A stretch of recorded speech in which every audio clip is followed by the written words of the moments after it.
it is no substitute for person-to-person contact. I go up to the House of Lords every week, and I sit in the chamber, even though only a handful of us are able to do so, because I so prefer it to the 2 months when we couldn't go and when I had to talk into a screen. And I do it in my wife's office because it's the only place in the house that the laptop will work. And if I were in close proximity to my wife, I'm sure I would drive her demented. I nearly drive myself demented occasionally. But nevertheless, this is an accomplishment to be able to have the meeting. And I think we are all very much in debt to Hannah Thompson, who seems to have masterminded all the technical arrangements. And of course, to Greg Pickup. It's been a strange and very difficult year for everyone and for every organisation, for every charity. And I want to begin really by thanking and congratulating Greg and all his team for the amazing efforts they've made on behalf of Heritage Lincolnshire to keep the flag flying in our wonderful county, to make sure that people remain fully conversant with and appreciative of our great heritage. The programme that they arranged in September was really, in all the circumstances, truly remarkable. And it's very good to know that in spite of all the setbacks that we have had, the old King's Head is nearing completion. And when it's open, it will be a splendid embodiment of all that Heritage Lincolnshire stands for. And of course, our archaeological work has continued across the county and has demonstrated the admirable adaptability of all those who take so much responsibility for investigating and preserving our remarkable past. And we've had another very notable success, which is with the Greyfriars building in Lincoln, because not only have we had a grant, but we're now on the list for help from the government in the bid that Lincoln has made as a city for an extra £25 million. I think it richly deserves that success. And to think that the Greyfriars will come back to life in a very real way if the success is achieved is something we can all much look forward to. And I hope that at next year's AGM, we can perhaps go to Greyfriars. It'd be a wonderful thing to do, and certainly go before as soon as we can. Heritage Lincolnshire, however, could not have made the progress it has in this extraordinary year without a devoted team, an army of volunteers. I salute them all, but also we have to recognise that behind us all has been the fairy godmother of the National Lottery. Its heritage grants have meant that we have been able to remain in being and make progress. I've been in Parliament now for just over 50 years, and I should always be proud that I was one of the early advocates of the National Lottery. But even in my wildest dreams, I never thought that it would be able to bring such benefit, particularly in the field of heritage and sport.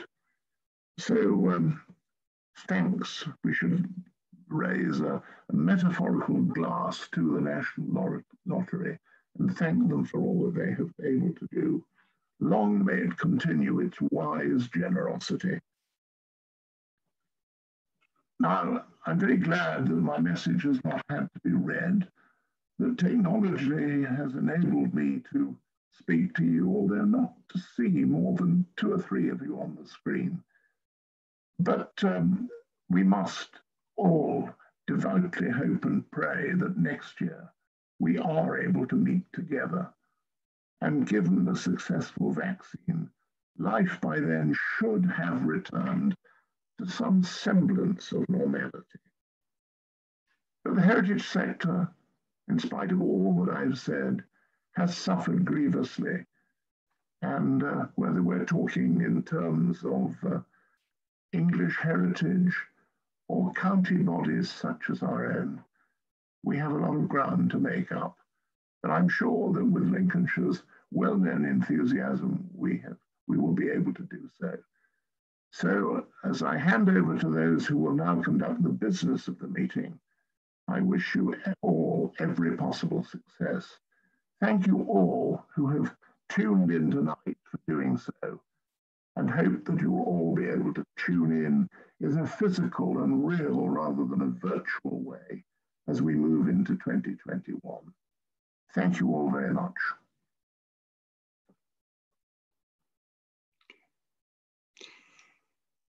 Thank you very much, Lord Cormack, for those kind words. It's up to me as the interim chairman of the Heritage to see us through the formal business of the AGM, and hopefully this, because it's much more important that we see the presentations by the Heritage staff themselves. So first of all, the apologies. We have one apology from Richard, better known as Dick Johnson, who has also resigned as a trustee. I'd like to go on record as thanking Dick for all his services. He previously worked in the Heritage and then happily joined the Board of Trustees subsequent to that, and has given many years of sage advice. Perhaps not the best word to use at the moment, but anyway, it was very wise advice, would maybe better words. The second point on the item, as you can see, is the approval of the minutes, and I need this to be proposed and seconded by members of the Board of Trustees, please. Can we organise that, Hannah? Yes, if they would like to unmute themselves, that'd be great. Yeah, thank you. Unmute themselves. We need a proposer for accepting the minutes of the annual general meeting from November 2019. I'll propose that, Michael. I'll second it. Thank you, Anne. They will be duly signed. As you realise, as one of the amendments that we have in a virtual world is signings occur as and when, rather than actually on the evening. So thank you for that. We now come to the second piece of serious business, which is the re-election of the trustees. As I mentioned earlier, Richard Johnson has resigned today after many years of support for the Heritage. But my understanding is from the board meeting that was held half an hour ago, that all the other trustees are very happy to be reappointed. So unless they've had a sea change in the last 20 minutes, can we have that duly proposed and seconded, please? I'll propose that, Mike. Thank you. And I'll second it. Thank you, Simon. Okay, this is, we're ahead of schedule, which has got to be good news. Points 4 and 5 will also take little time. As Lord Cormack pointed out, this has been a difficult year all round, and basically COVID has caused a delay in the production of our audited accounts. We don't see any problems with that. As a board, we've been monitoring that through the year, and we're very comfortable that they will come out as the management accounts suggest. So there's no real problem there, but we have to go through the process, obviously for good reason, not least for our charitable status. And in due course, they will come through and be approved by the board in the normal way. And at that point, or shortly thereafter, we will appoint auditors for the current year as it is now. So that effectively deals with those 2 points and brings me to the final point of the agenda, which is normal at this point for the chair to make some comments about how the Heritage has performed and what it's been up to in the year that we're talking about. But I would prefer that to be delivered by the people that actually do the work and actually deliver it, whereas I do not do that, and neither do the Board of Trustees. So it'd be far better that you hear it from them. So my comments are more because of the year that we've had currently, which obviously overlaps with the end of our financial year, which we're actually reporting in the AGM. So firstly, before I comment on that further, I'd like to thank Hannah Thompson, who you can see on your screens, who, as Lord Cormack has pointed out, has been responsible for organising this. Having been involved in these kind of things, both internationally and nationally, they're not without problems and not without a great deal of hard work. So thank you very much, Hannah, for all of that and all the great efforts you've put in. As I said, it's despite this AGM actually referring to the year ending April 5th of 2020, everything that has happened really has been overshadowed by the pandemic. And it's therefore not really possible to talk about how things have progressed without taking that into context. At the same time, shortly before that, in late November of 19, we changed chief executives, and Greg took up the position, totally unaware, of course, that within 2 or 3 months he'd be challenged with the most challenging of changes to organisations in any sector, but as Lord Cormack has pointed out, particularly in the charitable sector. So achievements are not what we've done in that sense. You'll see those displayed much better than I can do that in the talks that follow my discussion here. But the main thing is, not only has Heritage Lincolnshire survived, which in itself would be an achievement, there's been no loss of staff. Everybody that has wanted to stay working for the Heritage has, and obviously Lord Cormack has pointed out that there's been some significant support there from other sources, which is very gratefully received, obviously. But we're actually in a position where now we can report, contrary to last year, that we're actually seeing growth in many areas of the activities that we are undertaking. And obviously some of the presentations, and Greg will take you through some of that in a little while. In that context, I think on behalf of the Board of Trustees, I would like to thank the entire staff of HTL, and that obviously includes the volunteers, although obviously they've been sitting at home in many cases for a long time. For their adaptability and their compliance, there's been no issues of COVID in the organisation at all throughout the entire pandemic. So I talked from the very beginning. And their contribution to the sustainability of the organisation is second to none, really.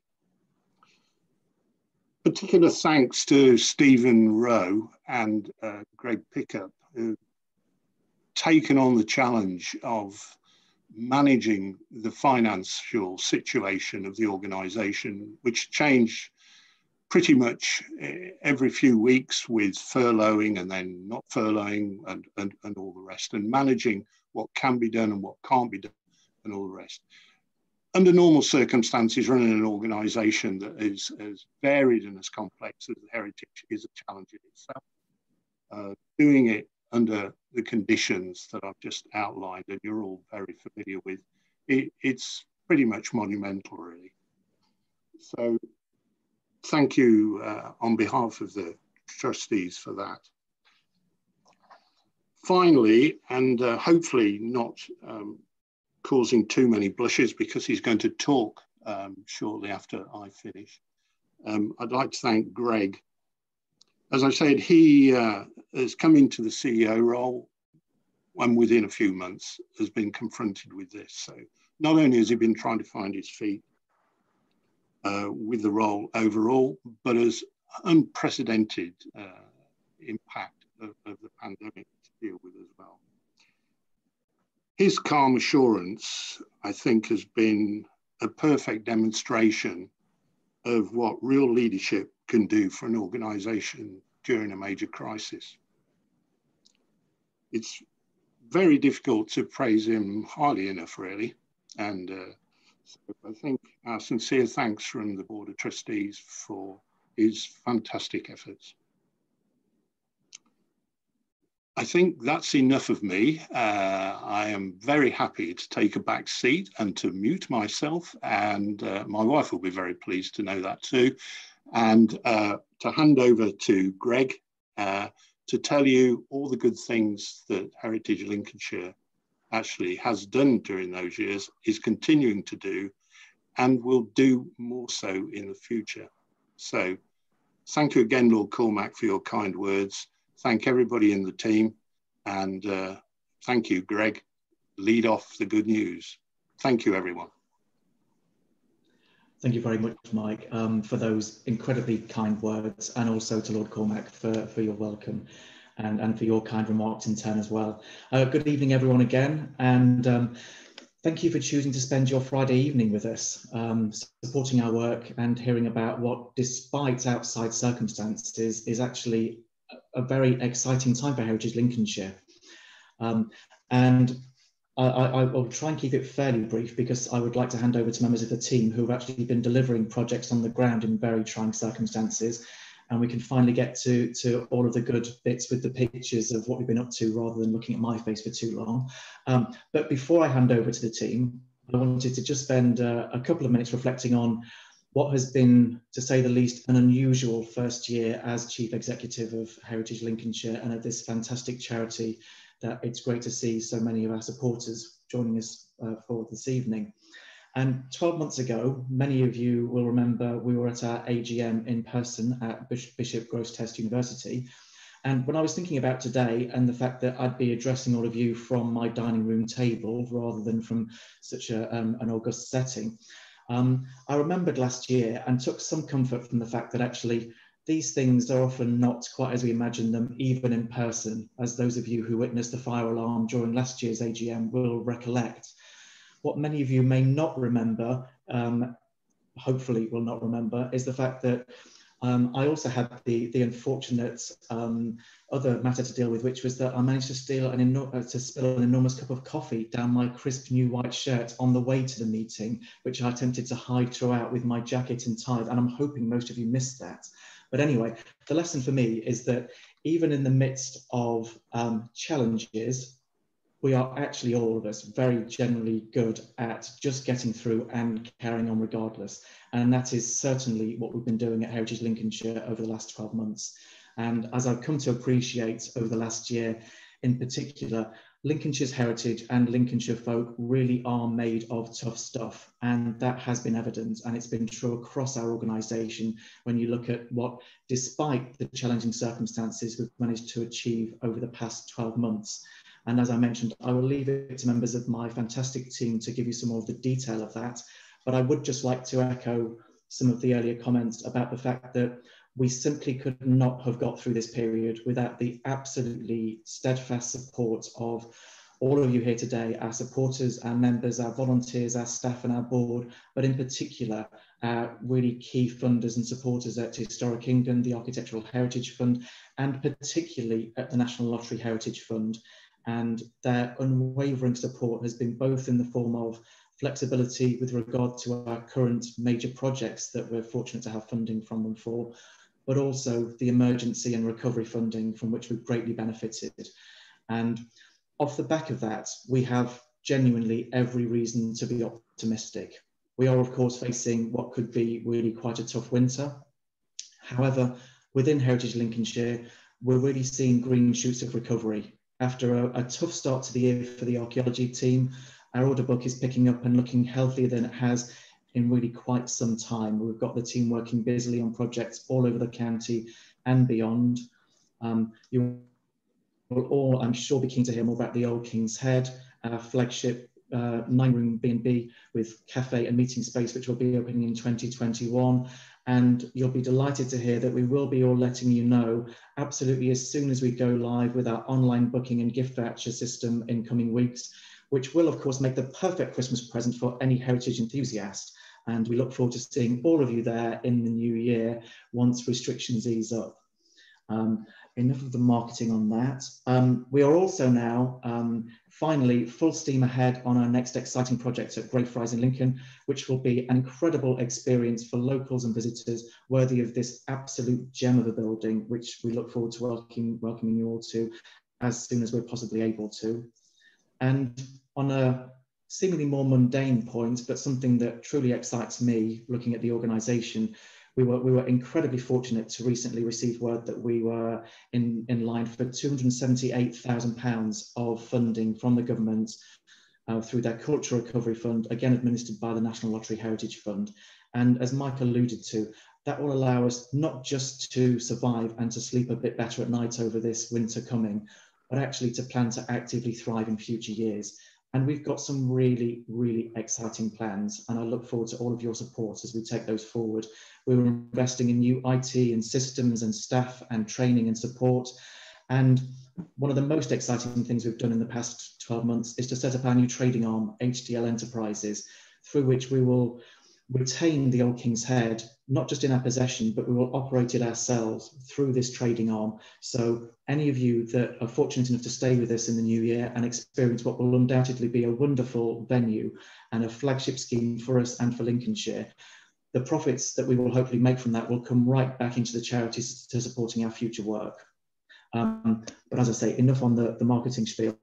Finally, before I hand over to the team, I just wanted to reflect on one of the very first engagements I had upon starting with Heritage Lincolnshire as Chief Executive last November, which was something that really stayed with me all year. I was fortunate to attend the opening of the Treasures from a Marriage exhibition at the Collection, which was presided over again by our President Lord Cormack, and an absolutely excellent exhibition.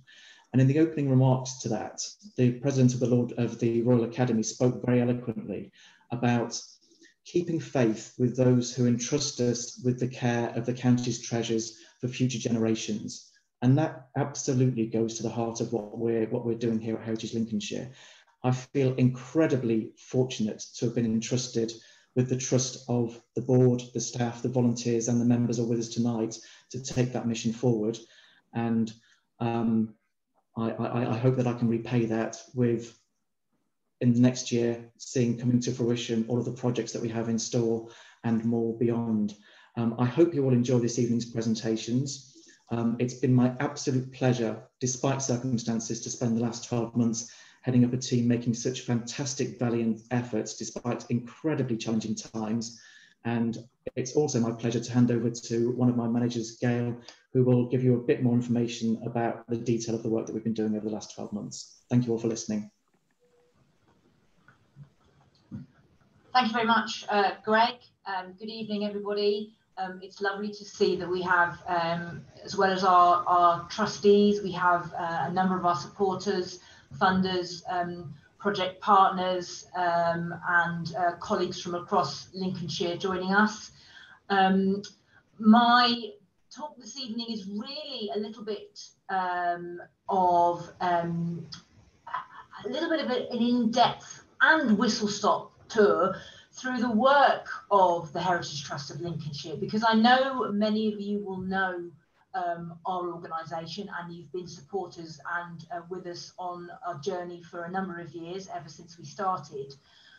But Heritage Lincolnshire has many strings to its bow, and it's often the case that people know about the work that we do, but they don't actually know that it's us. So just to say, Hannah is going to be forwarding on my slides for me. So if you could just have the next slide, Hannah. I'm feeling like the Prime Minister at the moment now. We have charitable aims that allow us to do a great depth of work, depth and breadth of work across the county of Lincolnshire. But as you'll also hear a little bit later, we're starting to expand our work across the East Midlands and further afield, because we have such a diverse and wonderful skill set within our staff.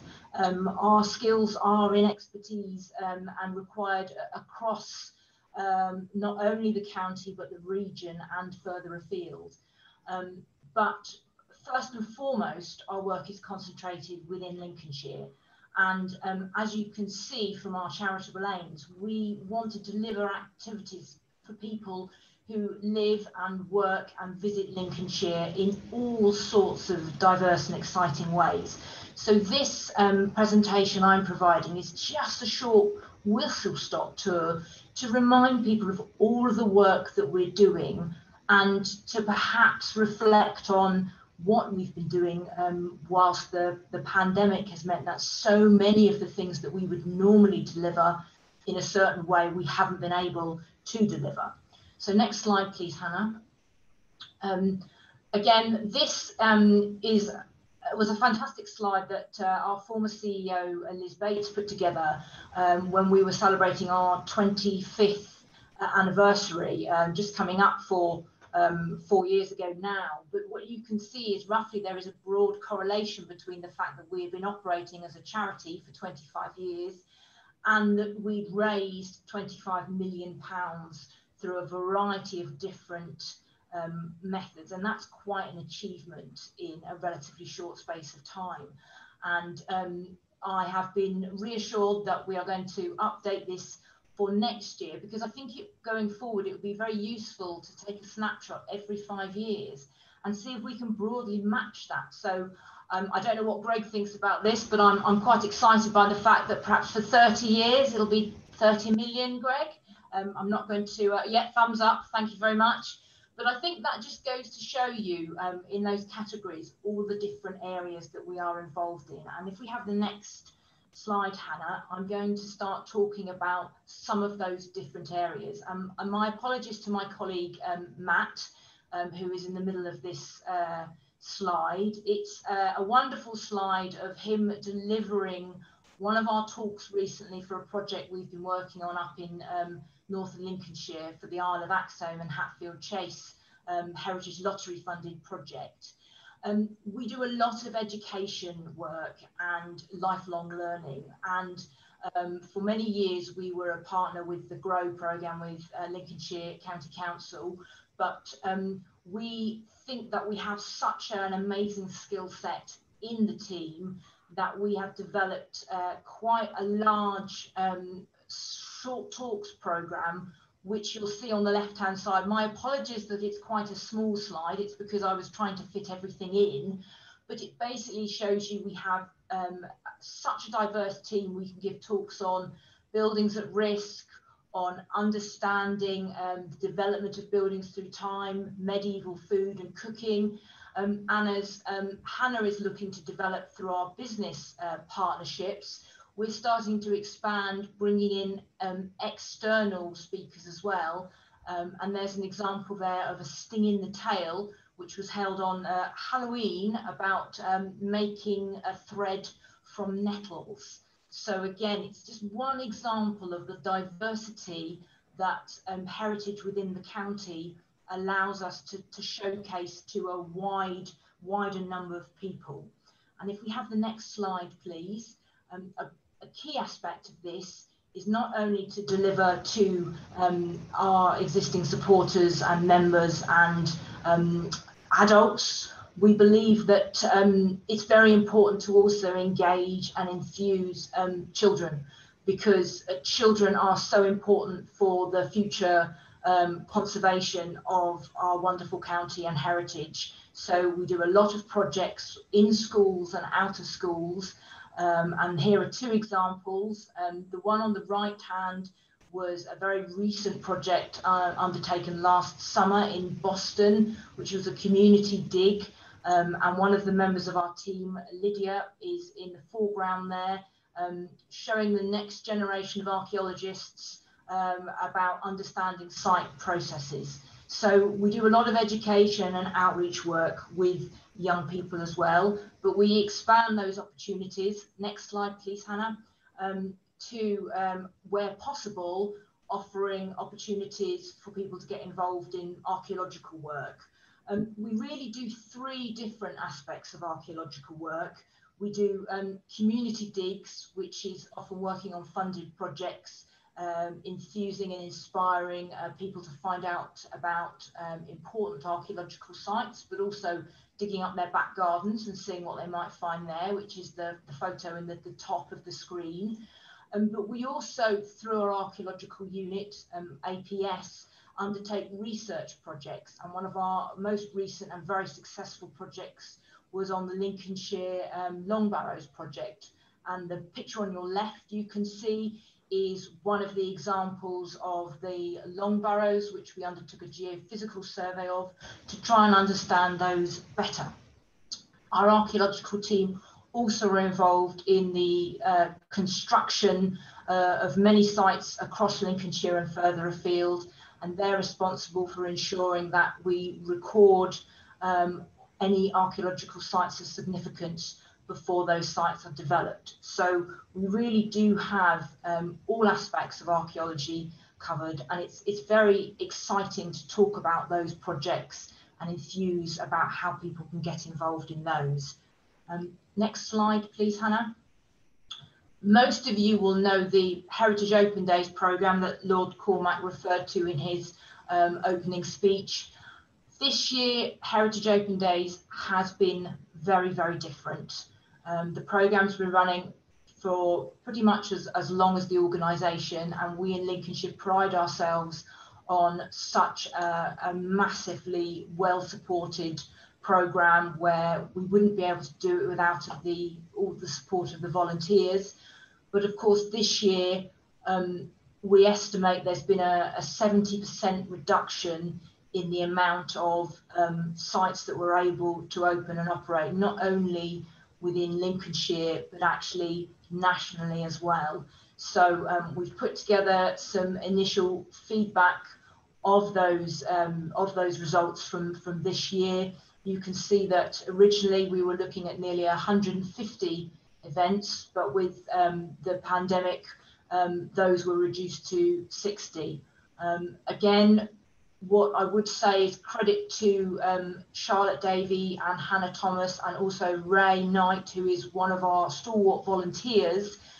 They reorganised the programme and were still able to deliver, working with volunteers, a very successful Heritage Open Days programme this year. I was hoping to get a sneak preview for you all of what next year's Heritage Open Days theme is, but I don't know if that's actually been decided yet, so we'll have to keep you all in suspense for that. But do watch out for Heritage Open Days. We have been coordinating the programme for as long as we've been running as a charity. We're one of the few counties that still run a charity, a county-wide programme. So I would highly recommend watching out for that next year, and we'll obviously hope that we can visit those sites in person. Next slide, please, Hannah. As part of the work that we do, we're also heavily involved in writing up and publishing our historical research and our archaeology. I won't say too much more about those, except to shamelessly plug the fact that we have an online shop where you can buy all of these books and other products from. I would like to say, before my office manager goes a very cold shade of sort of grey, the shop is closed at the moment because we're obviously not in the office very much, but we can take advance orders, particularly for things like our calendar. So if you're thinking of Christmas presents, do think about ordering the calendar through our shop. But one of the most recent publications that we produced was about the history of salt making in Lincolnshire, and that was actually promoted in an article in Current Archaeology, which is one of the nationally recognised magazines in the county for finding out about archaeological work. So it's always worth bearing in mind, if you're thinking about doing some research, come and see what we can help you out with through our publications. Next slide, please, Hannah. A big part of our work is ensuring that we involve our volunteers. I'm not going to say too much about this project, the Layers of History project, which has just come to an end, because I know one of the Layers team, Cola, is going to be giving you a little bit more detail about this later, so I'm not going to steal her thunder, except to say it was a fantastic project. We involved several hundred volunteers who have all participated enthusiastically, and the evaluation feedback shows us what a successful project it was. We weren't unfortunately able to do an end of project celebration for either funders, partners or our volunteers. So the team again thought outside the box and actually put a USB stick in the box and sent that out to all of our volunteers with a thank you for their participation. And the article on the left is that recently the Heritage Alliance, which is an umbrella organisation advocating heritage to the government and across the whole sort of sector, published a report on heritage health and wellbeing, and the Layers of History project was actually featured as a best case study within that. So it just goes to show you the impact that that project has had in terms of reaching new audiences, involving volunteers, and really passing on the wonderful heritage of Lincolnshire. Next slide, please. I couldn't say anything about volunteering without mentioning our wonderful Wednesday afternoon volunteers.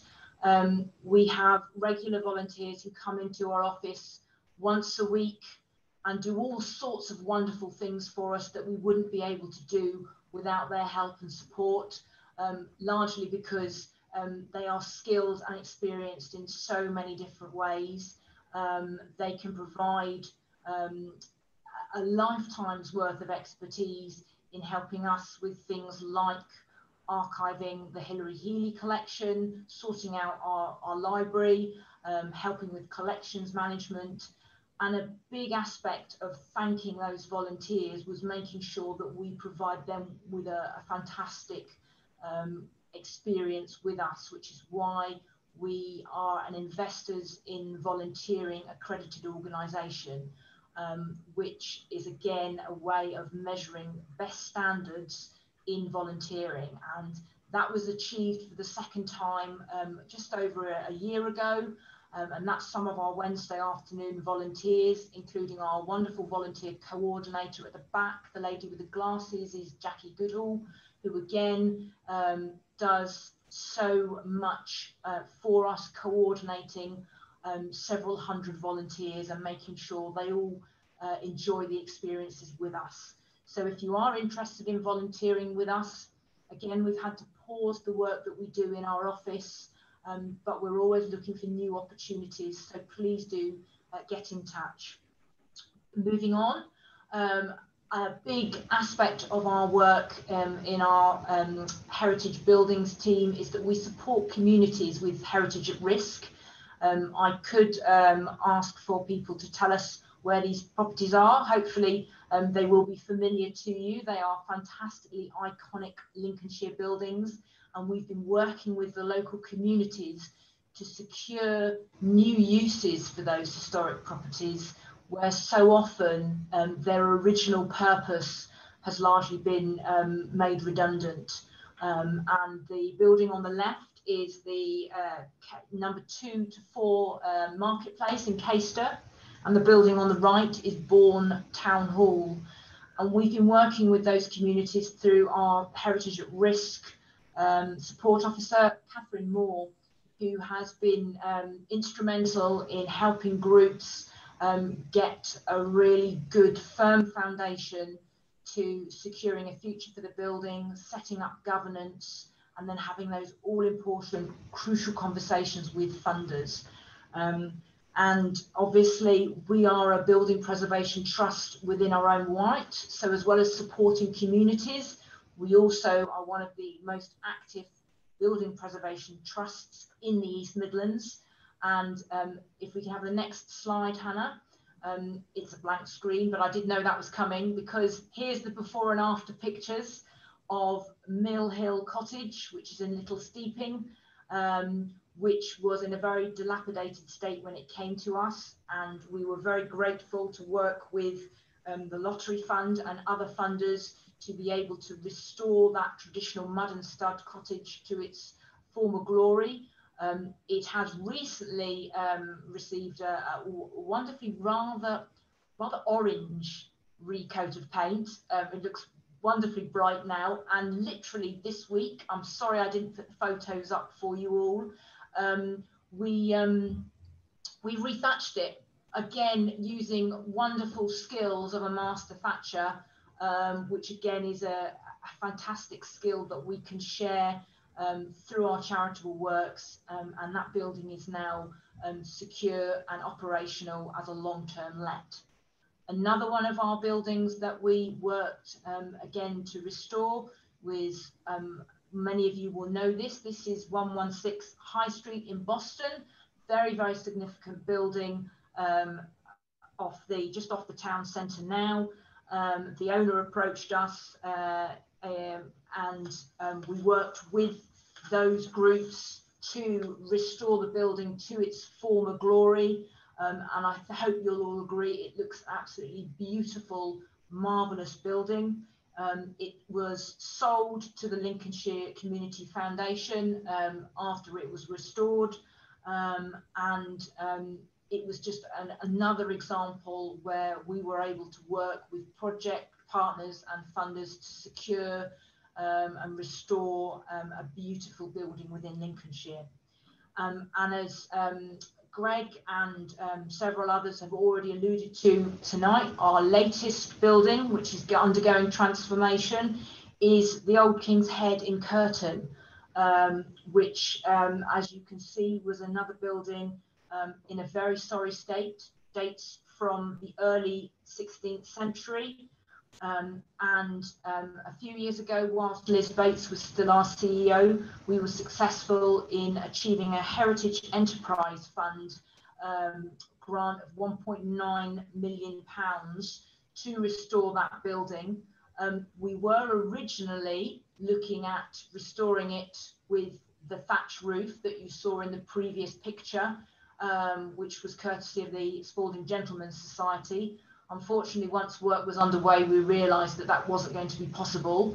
But luckily, our funders, who were all shown here, were very understanding of the fact that sometimes, as those of you involved in building preservation projects know, you hit unexpected obstacles.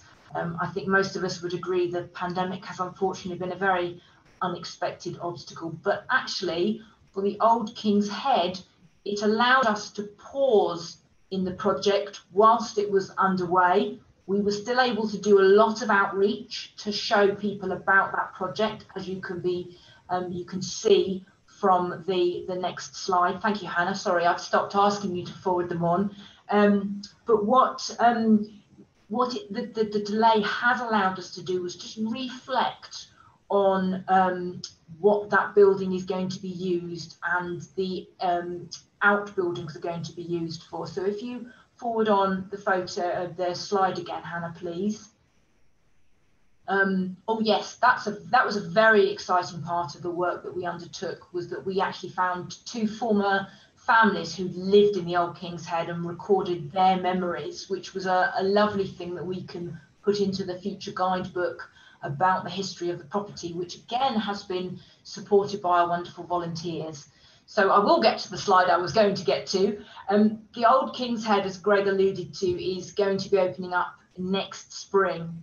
And as was reported, we are looking at running it as a very wonderful bed and breakfast. And we're going to be offering space to the local community and have a deli and cafe and meeting space for members of the local community to use that building as well, because they've all been very engaged and involved in wanting that building up and running, because it is right in the heart of that community, so it will make a big difference to that. So we're incredibly excited. It's been a long time coming to fruition, and here are some photos we can share with you. You may have seen those on social media if you follow us on social media. If not, then I can certainly recommend you do, because Hannah is always posting information on our Facebook page and tweeting.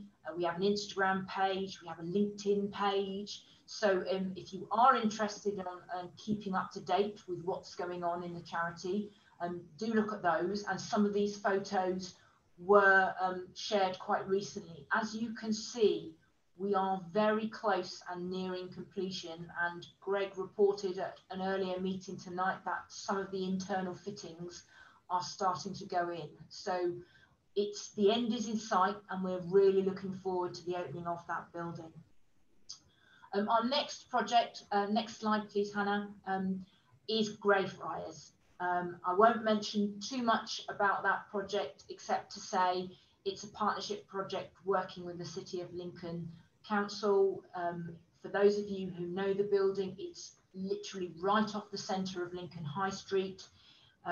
It's a Grade 1 listed building. It's a scheduled ancient monument, and it has been at on the Heritage at Risk Register for a number of years. We're very excited to receive funding from the National Lottery Heritage Fund for development stage work for that, and work will be shortly commencing on that building.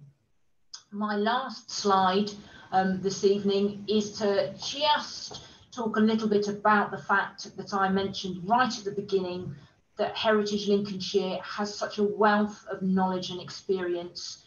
We want to work and support communities, voluntary groups and organisations with our skills and experience.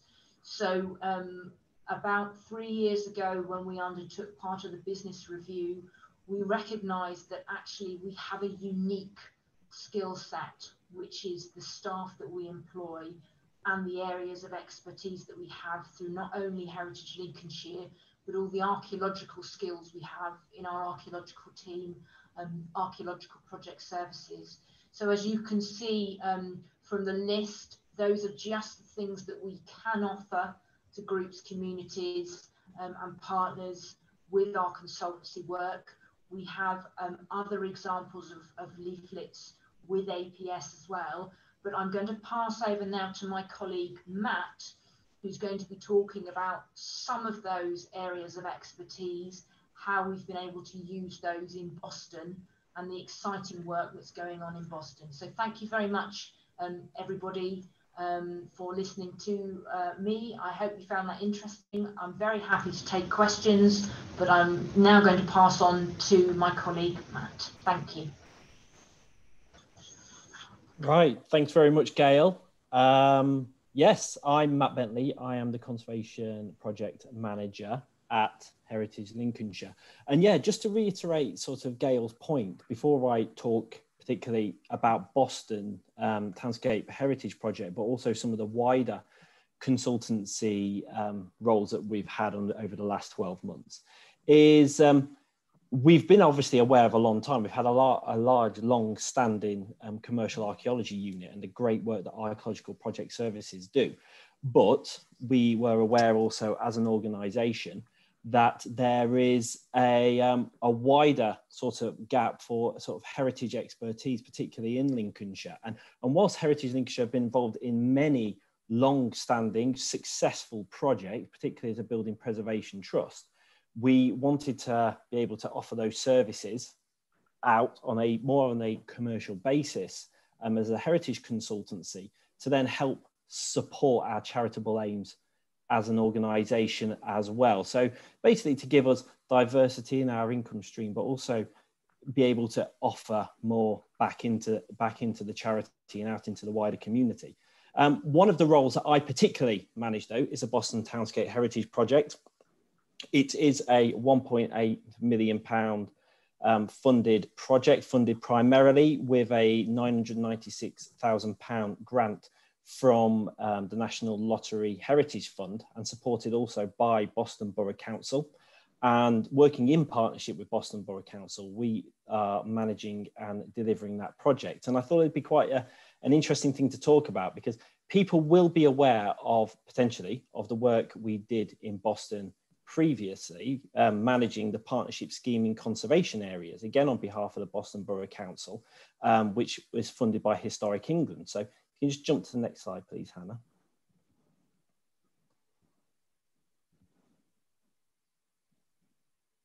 There we go.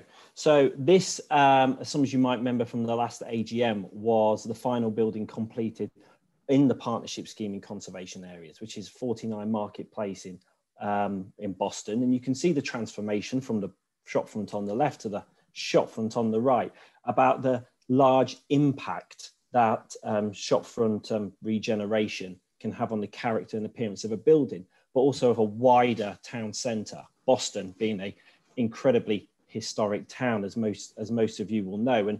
And the success of this scheme meant that we were able to apply successfully for the Townscape Heritage Project.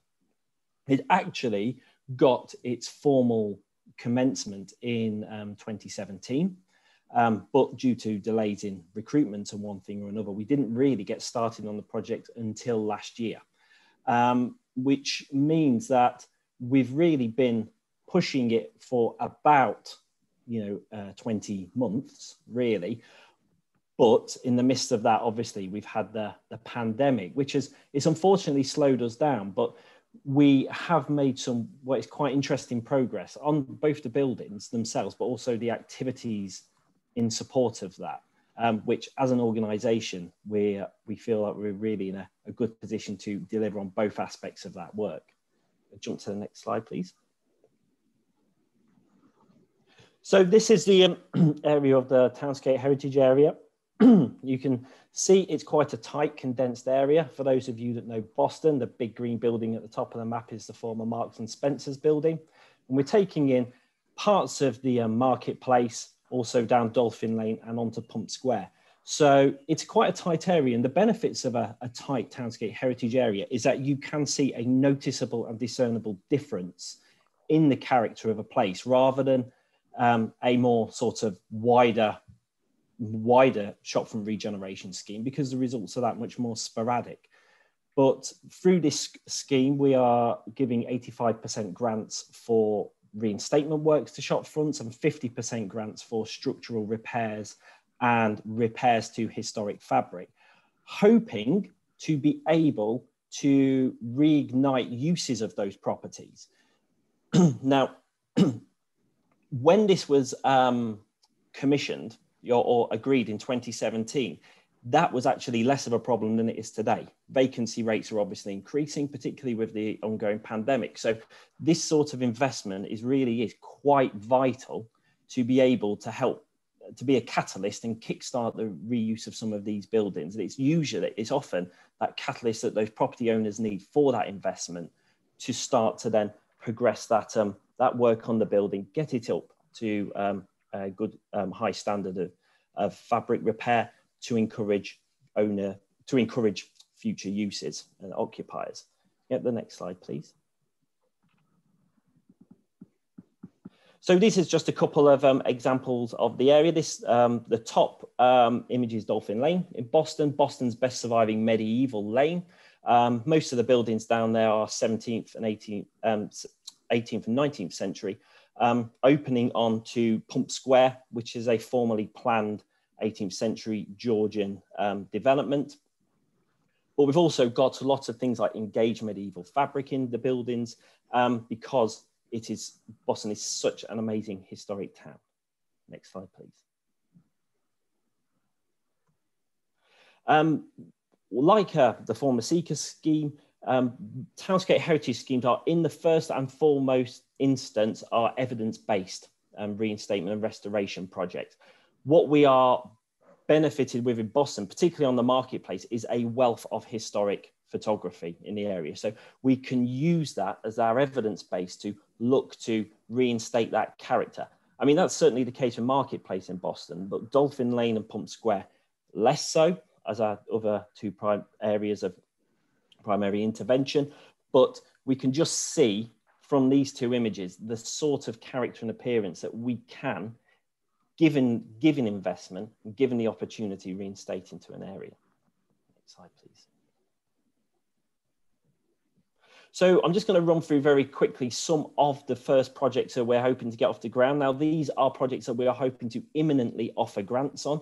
We were hoping, quite frankly, to be a little bit further ahead than we are at the moment, but due to the slowdown for the last 8 months, it's obviously been a little bit tricky with a lot of uncertainty from property owners, from the people undertaking the work, the craftsmen themselves.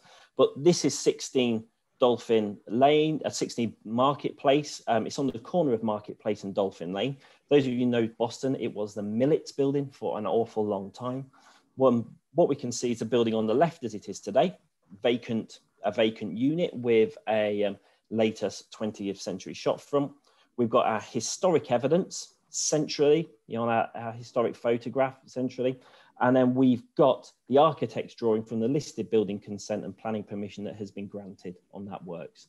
We are through the tender process on this, so we're hoping to offer a grant on this building to reinstate the shop front, to repair the windows, to repair the roof, to hopefully facilitate that use of that building within the next week, to be honest, very, very shortly, so then we can get on site and get those works as one of the first buildings in the area. Next. This is another property, 6 to 8 Dolphin Lane. It Crumbs Cafe, as it is. This is one of the buildings we mentioned. It's a nice sort of quite quaint property, but actually within this building is a medieval timber frame, which is quite exciting within itself. This building is, again, having reinstatement and repair works. What this photo doesn't really demonstrate sufficient or well is that this building actually has a corrugated asbestos roof. Part of the grant will fund the reinstatement of a traditional pantile roof with reinstatement of windows, repairs to the render and to the ground floor windows as well. Next one, please. And this is the other one, that the third property we're hoping to offer a grant on very shortly. This is next to 16 Marketplace. This is 17. This is Buttes & Co., a nail salon. This is unlike the other two, that there's particularly 16 Marketplace that has no remnants of a historic shop front at all. This property actually has quite a lot of its 19th century shop front retained. As you can see on the building of the left, the curved glass shop front is still in existence. And the picture on the right actually shows you beneath later added brick tiles, brick slips, we still have the marble store riser under that building, which is going to be repaired as part of this scheme. So we can just sort of demonstrate that it's not just a solely reinstatement piece of work. We are looking to repair and retain all of the historic fabric we can where possible. Next slide, please. Those of you, though, that know Townscape Heritage Projects will also know, and sort of National Lottery funding, that alongside the capital works element of a scheme, we also have activity plans. There is normally a requirement for engagement with these, but it's extremely important to a town like Boston to enable the public, the people, to understand the project first and foremost, but it gives us the opportunity for further funding, for further engagement particularly with hard to reach groups. And we're quite fortunate that even during the pandemic, we've been managing to engage and deliver on a number of the streams that we're looking at through the Townscape Heritage Project. In January, in partnership with the Lincolnshire Community and Volunteer Service, we launched Boston Youth Ambassadors. You can see on the images on the right-hand side, which is an initiative for 16 to 24-year-olds within the Boston and the surrounding area to get involved in heritage-related activities. Now, we've not managed to deliver as much as we were hoped, but we were really heartened by the fact that when we launched it in January, we had a sign up, I believe, of something like 80 individuals. And many of them were engaged in some of the courses that we undertook that you can see here. The top is a team building exercise at the bottom, sorry, and the top is a tour of Boston Guildhall. And it was, really good to get those young people engaged. Now, with the pandemic, it's been difficult. We've been having to undertake that in a remote sense, much like we are tonight. But also, what we will need to be able, what we'll be looking to do is really progress that in-person engagement when we have the opportunity. And on some occasions where we did manage to have that opportunity was through the Heritage Skills Festival. Last month, my colleague Labaya organised and managed a fantastic Heritage Skills Festival in Boston that included events such as this. This is an earth building masterclass that we held at Fidel House in Boston, in partnership with the Boston Preservation Trust. We had talks on building materials at Boston, historic tours of the town. building archaeology ran by Archaeological Project Services, and Neil there giving a fantastic tour of Boston and teaching people how to analyse historic buildings. And we quite fortunately managed to deliver these in person despite the restrictions. Now, obviously, as many of you will know, these restrictions were very much a movable feast. And so we had to keep these were originally planned for for April, sorry, and we relocated them to October. But we were really happy that we managed to deliver these skills festivals alongside progressing the capital works element of the scheme. Next slide, please. And this is just one of the initiatives as part of the Townscape Heritage Project that I just wanted to highlight, because I think what it really does is exemplify the partnership working that you can undertake with these projects. This is, those of you that don't follow our social media feed need to, because this has been all over it for a few weeks. This is the Boston Top Trumps game.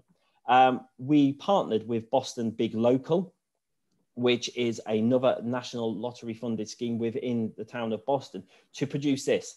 And it is Boston Trumps card game. For those of you that don't know, Top Trumps is a card game where you basically battle against other people with differing values of different characteristics. And you usually see these for things like cartoon characters, cars, different types of airplane, things like that. But what these are ones based on the historic buildings of Boston. So there's 64 buildings of Boston identified on each card. They've all got values. There's a brief history of each one. And the great element of this is not only did we partner with Boston Big Local to produce the scheme, I have to say, it was Richard Torrey at Boston Big Local. It was his idea, and it's a fantastic one it is as well. But we partnered with them in delivering it. We also partnered with Boston Preservation Trust, who provided the historic oversight to the cards. But also these cards have been produced to support local charities. So every pack of cards is worth £4.99. And what we can do, every charity, whoever is selling the cards, they've been distributed to local charities in the town, and whoever sells the cards gets that £4.99. There's no money goes back into the Boston Townscape Heritage Project. No money goes back to Boston Big Local. It is all from them. The cards can be purchased at a number of outlets within Boston, such as Age UK, Butterfly Hospice, Fidel House, and the Boston Guildhall. Obviously, many of them are closed at the moment, but they're also for sale on the Heritage Lincolnshire website as well. So all the money goes back to those charities. So not only is it a fun game for people to play, it's an educational tool because it tells people about the historic buildings of Boston, but it also supports local charities, which we think is a really exciting initiative. And we think it might be the first town-based Top Trumps game in the whole country. So we're pretty excited by it. And from the amount that we're getting sold, we're getting inquiries from as far away as Australia and Canada as to if we can send them over there. We've sent some to Wales and to Scotland. So a lot of people are getting a lot of interest in this. So so if you want a stocking filler, you better get there quickly. I have to say that. Next slide, please. And that's Boston. And our work in Boston. Well, that's not all of our work in Boston, because we do even more. But what I wanted to touch upon is that wider consultancy role that we're looking to fill as Heritage Lincolnshire. And this is just some of the partners and people that we've worked with across the last 12 months. We have, looked to expand that offer in what we can do as a historic building consultancy. So we have direct historic building sort of consultancy roles. One of them at the moment is supporting 2 to 4 Marketplace in Caister, again, through their development grant project. We offer planning conservation advice. We offer it directly to the local authorities. So we support Boston Borough Council and East Lindsey District Council directly in that role, but also we offer it to private development firms as well.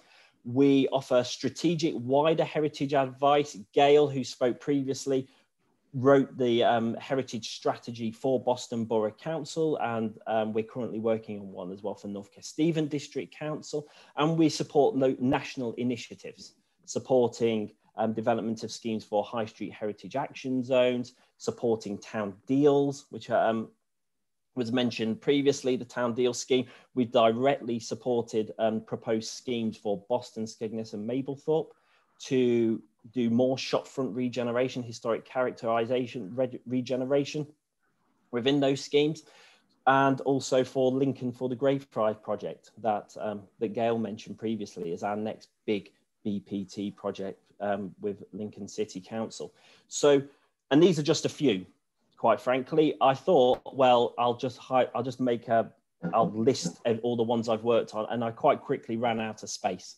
So we, again, Nottingham City Council are who we are currently also supporting with their Townscape Heritage Project through some project management, and also through delivering their skills festival, much like the one in Boston.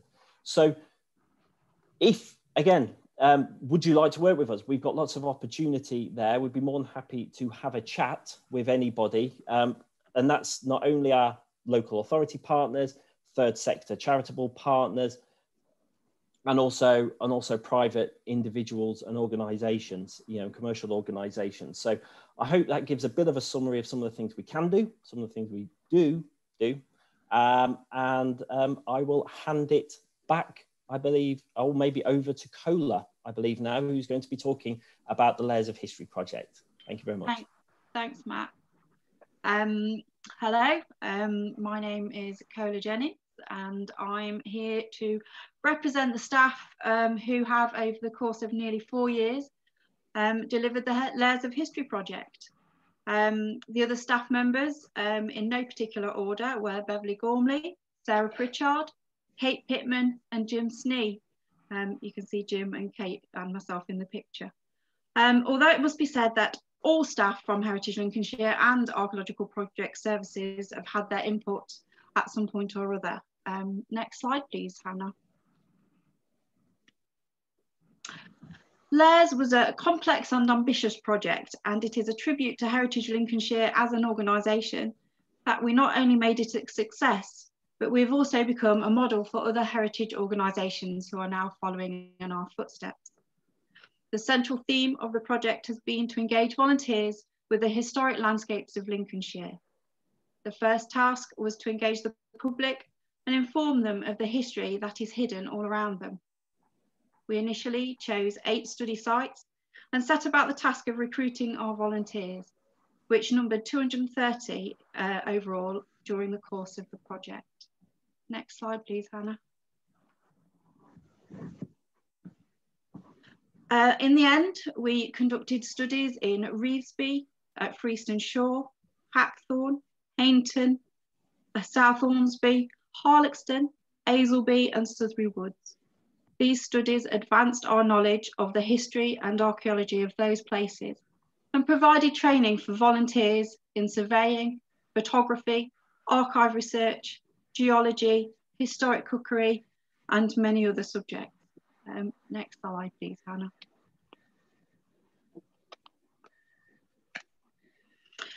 In many ways, there are far too many individual successes to list. One of the great joys of the project has been seeing volunteers picking up new knowledge and skills, and all of the staff can wax lyrical about magical moments that happen throughout.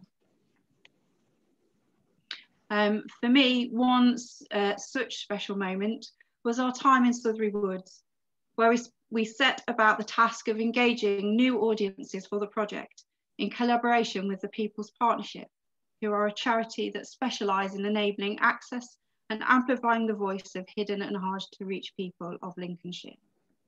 The smiles on the faces of both staff and participants on the slide you can see tells its own story.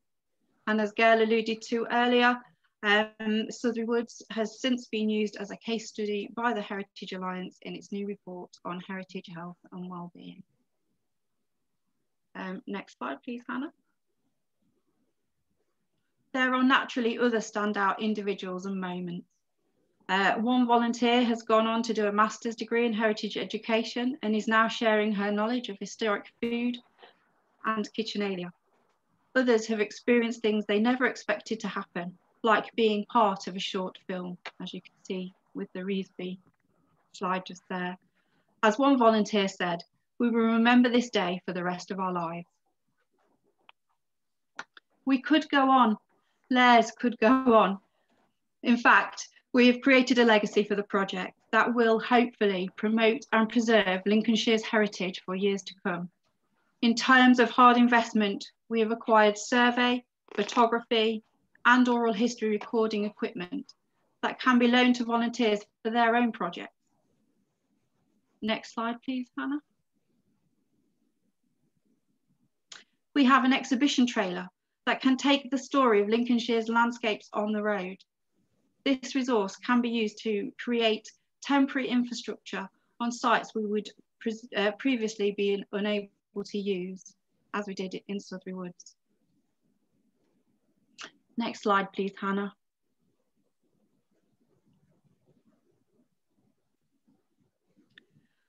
Then there is the soft legacy.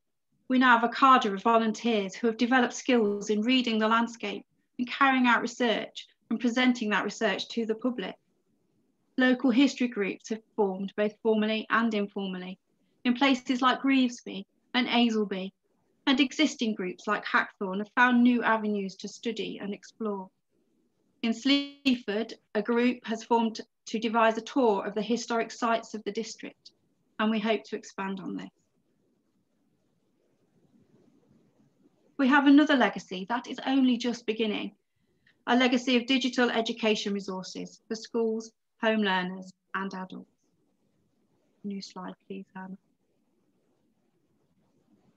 All of these things have only been made possible because of the work put in by volunteers, staff, other organisations such as councils and landowners. There are too many to thank individually, but their combined efforts have brought the project to a successful conclusion. The evaluation of the project for the National Lottery Heritage Fund has been overwhelmingly positive, and we are still getting positive feedback and thanks from individuals. Most telling have been comments from our peers in the heritage industry, who often confess that they did not know how we would achieve everything that Lares set out to achieve, but we tried our best and we did achieve. Next slide, please, Hannah. We were planning a big celebration at the end of Lares, but 2020 had other plans, as has already been mentioned. Instead, we sent all our wonderful volunteers a USB stick loaded with the digital reconstruction videos we made telling the story of 4 of our sites: Reevesby, Breaston Shore, South Ormsby and Harlexton. We're going to show you the Harlexton video this evening. If you are not a Lares volunteer, however, and you would like to see the other videos, we are selling the USB sticks in the online Heritage Lincolnshire shop for just £4.99, including postage. So go and have a look. Next slide, please, Hannah. Oh, did you start the video? I'm hoping this works, everybody, so bear with me for the video, Hannah. I just need to talk before you start the video. Go for it. Going forward, the Lares staff are now part of the community heritage team and are already engaging the public on other projects and partnerships. I'm going to leave with a quote from Jim, our Lares project officer. He said it was Churchillian in nature, but in actuality it is a great Jimism for those that know him. This is not the end. It is not even the beginning of the end, but it is perhaps the end of the beginning. Thank you, and I hope you enjoy the video. Thanks, Colette. Now, I hope this works, everybody, because typically when I share videos, it doesn't work. So let's hope this is okay for everybody.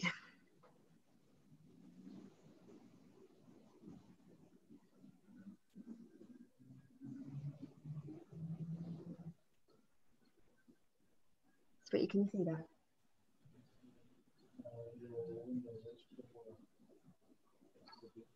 Is that not showing? No? Anna, I have it here if you want me to do it. If I can screen share or not. Might have to, hang on. If you screen share, everybody. Technical issues, always the way, always the way. Although I have to make my screen smaller.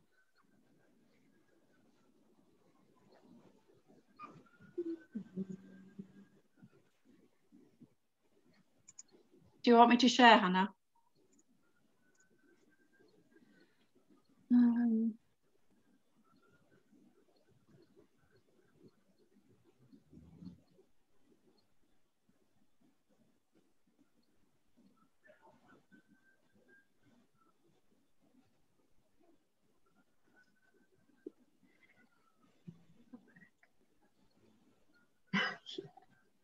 Is that working, Hannah? No. No.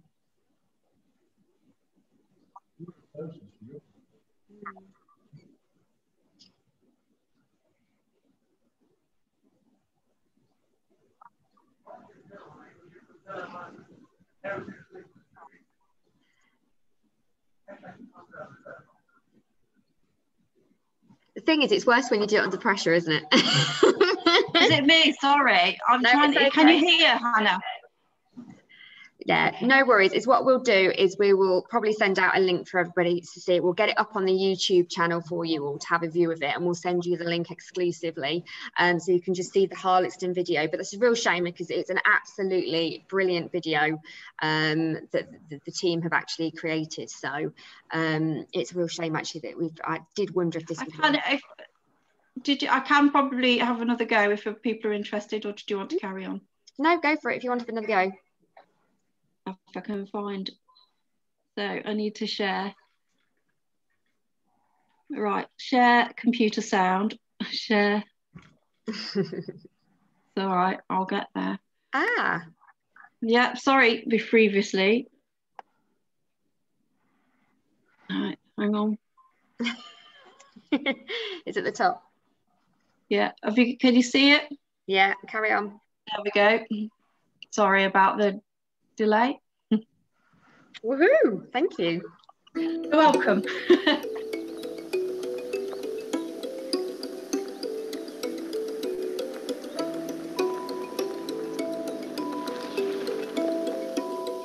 I've lived in Harlexton for many years and I've often heard rumours that the local landscape holds features of some historical importance. But here on the ground, however, these features are very elusive. Volunteering with Heritage Lincolnshire has given me the opportunity to investigate further. So what are we looking at here? Well, it's hard to see anything on the ground, but if you look at these old aerial photographs, you can see these lines of crop marks which represent pits running across the site. Are there any other ways of finding out about what's going on here?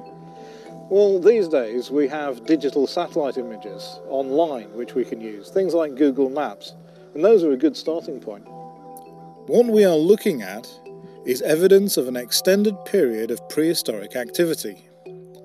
Harlexton was obviously a place of some importance to our prehistoric ancestors, who took the time to build a series of monuments here over an extensive period of time. One of the most enigmatic structures found at Harlexton is a series of crop marks indicating 5 parallel lines of post holes extending for approximately 250 metres across a field. Archaeologists believe these are post holes from colossal wooden columns that formed a Neolithic cursus. Whilst cursus are not unknown in England, they would usually consist of a long enclosure formed by a ditch and bank, rather than being made up of wooden posts.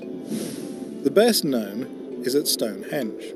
Cursus made with wooden posts are more common in Scotland, but again, these mainly formed a long enclosure-like space. The structure at Harlexton appears to be unique, its nearest comparison perhaps being the rows of stones at Carnac in Brittany, France. So what do archaeologists think this site might have looked like years ago? Well, we can't be entirely sure, but as archaeologists we think that it was a place of ritual and myth and magic.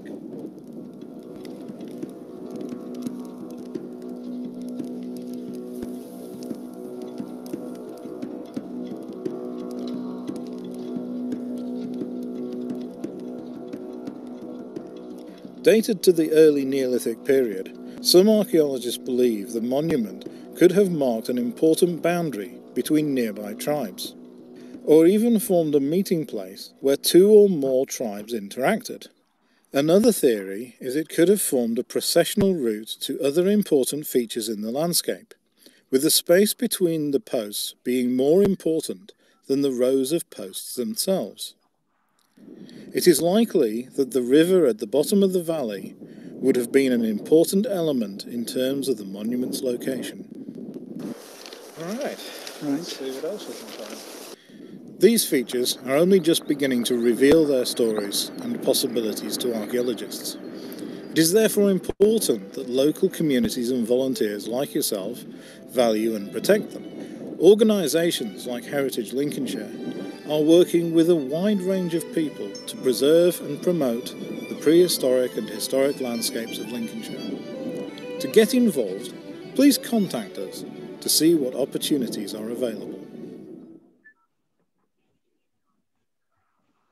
Fabulous, thank you, Cola. Can you give me host stuff back? I'm so glad. Thank you. I'm so glad. Have you got it back? Do I have to do something, Hannah? Yeah, so I'll do it. Hang on 2 secs. I can't see the bottom of my screen. It's not coming up. Of course. Stop sharing. Top of your screen. Stop share. Yeah, got you. Sorry, I'm looking in the wrong place. There we go. Right, I'll mute myself. Let me just see if I can get the host shit back.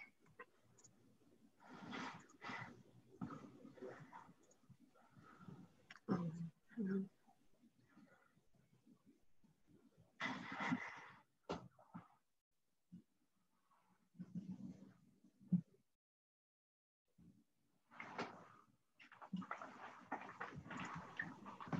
Apologies, Cola, can you just it's not doing it for some reason. Apologies all. No, host disabled. Okay. Right now. I have. Thank you. Good old technology, everybody. I'm so glad you've got to see that. My apologies, but it's such that's just one of the videos that the Layers team have created, and I hope just from seeing that, I'm hoping that you'll see what an amazing job that the team have done. Obviously, most of the team have gone over a lot of the funded projects that we do, but obviously we are a charity ourselves, and not everything that we do is fully funded. So we do have to look at other avenues that we can get our message out there to tell people about. And that is things like, as Cola and Matt have said, about the calendars, the USB sticks, the trump cards and things like that. We also do large scale events and exhibitions now. So if you are within the construction, property, trade, sustainability industry, we now hold an annual event, and we've partnered with the Lincolnshire Chamber of Commerce to bring this large exhibition to the showground. We did this earlier this year. So we are kind of expanding into a lot of different areas, not just funded projects. So don't think we do everything that is funded. One thing that we are starting to push, and we have now finalised it all today, we have a new family membership available. I am so excited. My team, Sue, Charlotte and Natalie, have worked tremendously hard on putting this together, and it is designed around children to engage them into heritage, to get them out and about with their family, with their parents, and a bag of seeds is what you will receive as part of that membership as well, which is a really nice thing for a family to do and to watch those grow together. We have designed activity reports for every 3 months to be sent that through as part of a seasonal bonus. We have also been busy creating explorer trails. Charlotte in particular has worked incredibly hard on one that will soon be launched, which is the Sleaford one, and we will be actually doing these around the whole of the county, so that you can, if God forbid this pandemic goes on much longer, where you'll be able to go out and about with your family in your bubbles and actually investigate and explore local towns and see things that you possibly wouldn't normally see even in your own town. Sometimes we get so consumed with going about our daily lives, we don't realise how the buildings around us are so extraordinary, and that we should be so grateful here in Lincolnshire for the amazing historic buildings that we do have. As part of that as well, I'll be talking to you in a second about the Links Pass, which is a new initiative, and hopefully again another great stream of income for us. But just to give you a little idea, these are the activity booklets that we have created. So really engaged towards the children to be able to have loads of fun, and there will be puzzles, things to do, activities, and all sorts of things. So this will be going live on our website next week. So I really hope that some of you with small children, perhaps grandchildren as well, it may be an ideal Christmas present for them, which they will get something through the post every 3 months, and just to kind of have fun and explore and do different activities, all based around heritage. And as part of that, they do also get nice shiny certificates. So we have really orientated it towards the children, which will be really nice. But grown-ups, we haven't forgotten about you. There is a letter in there. Obviously, you do get invites to our AGMs, special events, and everything like that. So again, we will be sending out more information from next week about our brand new family membership. And as I have just mentioned, as part of that family membership, we have launched late last year the Links Pass initiative. Now, this again, we did launch it late last year, but obviously the tourism industry has very much taken a bit of a bashing during the pandemic. We are very proud that this is the first county-wide tourism pass that has been created for Lincolnshire. Obviously, we are welcoming any businesses to be on this though. We are opening it up not just to tourism, but to cafes, to retail, to small businesses. And it's very much about supporting these local businesses that are within our county. One of the things that we are doing is we're going to be doing a Lincolnshire Advent, and on that, through our social media channels, we will be shouting about local businesses, trying to encourage people to shop locally for Christmas presents instead of fueling the large businesses such as Amazon fueling their pockets, but trying to keep our local pound within the local community. As I said, it is a regional promotional pass for the county, and we have partnered with another one which has been hugely successful down in East Anglia. So they have been very, very kind that they've given us this technology, and we are working with them to really get this out throughout Lincolnshire. It's free for any businesses to be on the pass. So again, it is very much about supporting our local Lincolnshire businesses. They just need to have an offer of some sort to give to the people that actually purchase the pass. But as I say, if you do buy our family membership from next week, you will get one of these included in that. Otherwise, it was £9.99 for the year, and you will be able to get around the county to enjoy these different offers, discounts, while we're promoting all these local businesses. So it's another thing to support our charity on. We already have a huge amount of businesses that have already signed up, and this is what we are really pushing for at the moment, to keep that engagement. As I say, part of the Lincolnshire Advent that we are going to be doing through our social media channels is very much about getting businesses to think outside of the box and promote local. So as I say, these are just some of the businesses that have signed up to the initiative, and we are already busy promoting them and working with them to make sure that they can survive into the new year, by suggesting things like vouchers to our supporters and everything like that. And as I say, it was launched last year, so that's slightly wrong. But we are on sale now, but as I say, you do get that as part of your membership. And yeah, that's everything for the presentations, everybody. So thank you very much. Can I pass back to Greg? Would that be okay? Yes, absolutely. Thanks so much, Hannah. Thank you all for listening and tuning in. Thank you so much to the team for those brilliant presentations and for all of your hard work that has led to us being able to run those fantastic projects. One thing that struck me watching through all of those was quite how fortunate Lincolnshire is to have an organisation like Heritage Lincolnshire doing such a range of activities. Not every county is blessed with such an organisation and such a breadth of activity. So I hope you've enjoyed this evening's presentation. I hope very much that we see you next year in person, fingers crossed. And thank you again for tuning in. Good evening, everyone.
All right.